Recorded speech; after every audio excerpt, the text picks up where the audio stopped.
Good morning. Kuha tayo ng aloe vera. Sa tanim ko to aloe vera.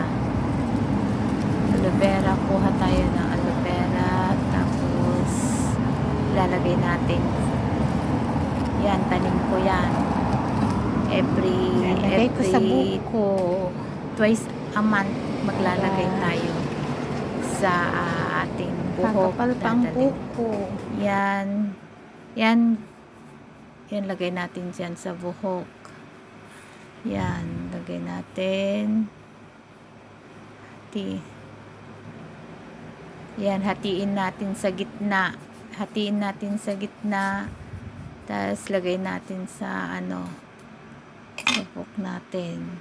Para kumapal, magiging shiny. Yan, lagay natin. Yan. Babad natin siya ng 30 minutes sa natin banlawan. Yan, sige, ilagay mo lahat hanggang sa isang tangkay lang, pwede na, isang tangkay lang. Kilay. Yan.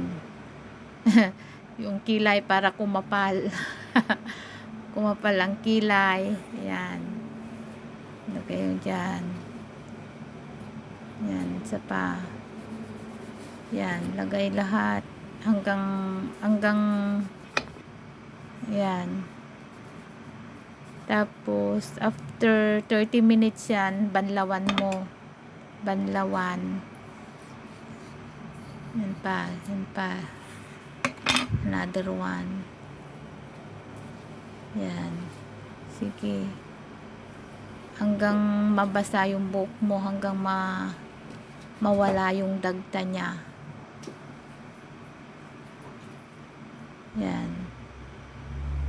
Yan yung niya, ang shiny.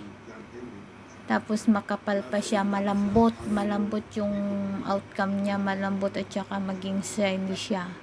Salamat.